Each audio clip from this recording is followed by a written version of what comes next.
Hello everyone, today's video I'm so excited to talk about should you invest in condos. Now, all of us of course understand one of the great ways to really compound your wealth and create more passive income is investing in rental properties. But because rental properties are getting more expensive, especially with single detached homes, condos might be looking pretty attractive considering that, well, they're just cheaper than single detached homes. But is condo investing for you? A few years ago, condos made up a big proportion of my real estate investment portfolio.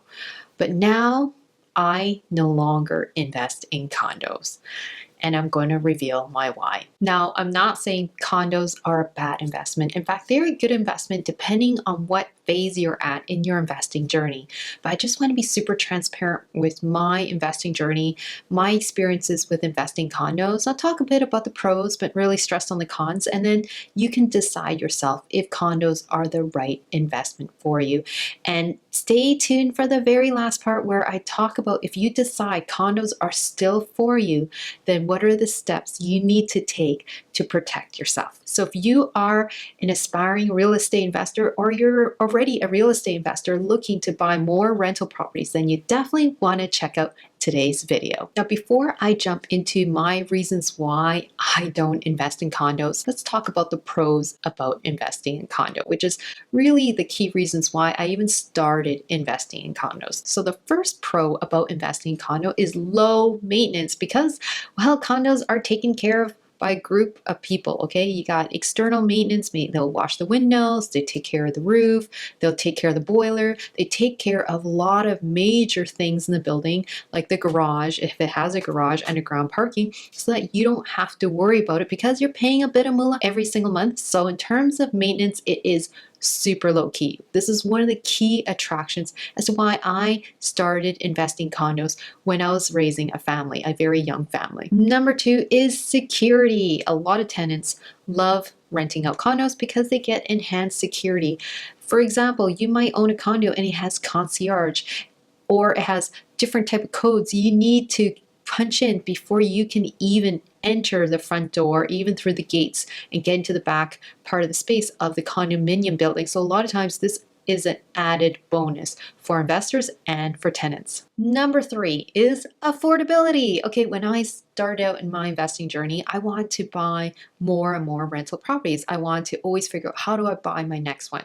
So I got caught up with the hype, which is buying pre-construction built condos because you only had to put a little bit of down payment up front, and then you can basically cash manage your down payment over a sequence of years so that after the end of 3 years, then you end up owning a condo rather than having to come up with a big lump sum payment. Now, this sounds very, very attractive because the affordability is, well, it's a low barrier of entry. Hey everyone, I have a big announcement for you. There is a free resource on helping you buy your first or your next rental property. I have a free real estate toolkit. Check out the link below where I share a step-by-step checklist on how to buy your first or your next rental property, plus a lot of great goodies that will help you in your real estate investing journey.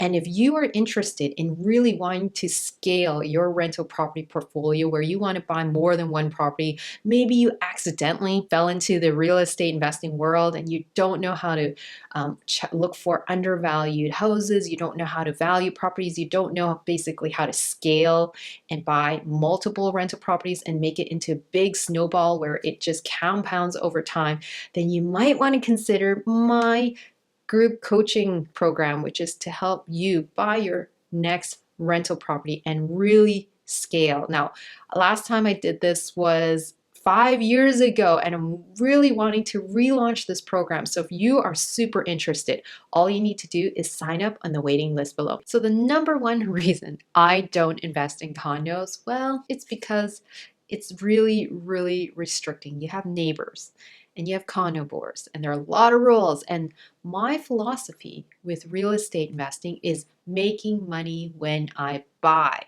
So hear me out.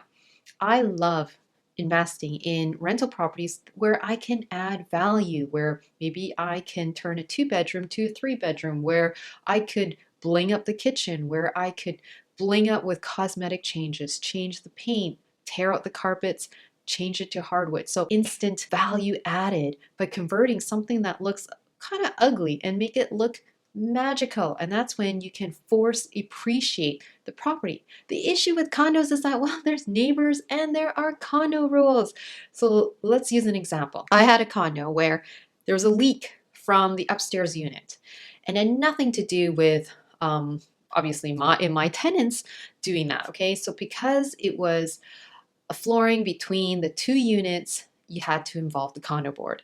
And what should have taken maybe a couple days to repair the leak took 3 months. So my tenants were out of use of a shower for 3 months, and I had no way of making that happen even faster because I unfortunately have the rules of the condo board, and unfortunately I have neighbors. The condos have units upstairs and downstairs where you can have unexpected surprises like water leaks.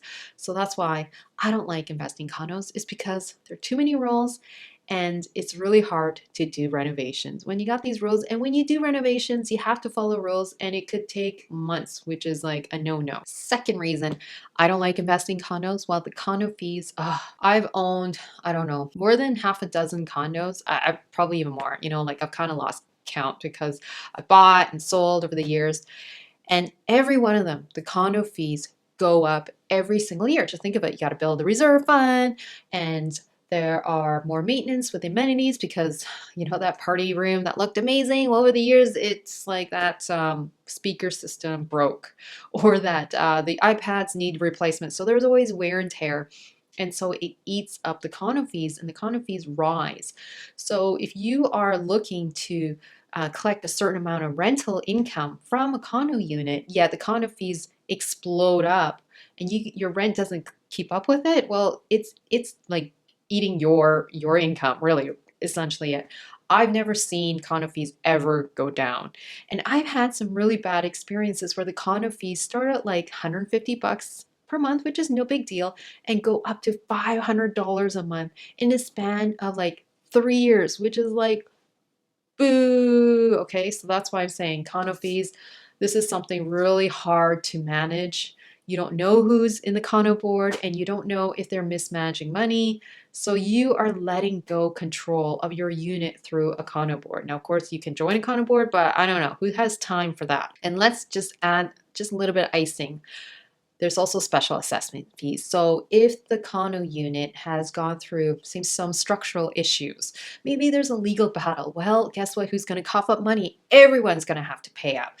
Maybe there might be like even a big replacement of the roof because there's some mold or whatever.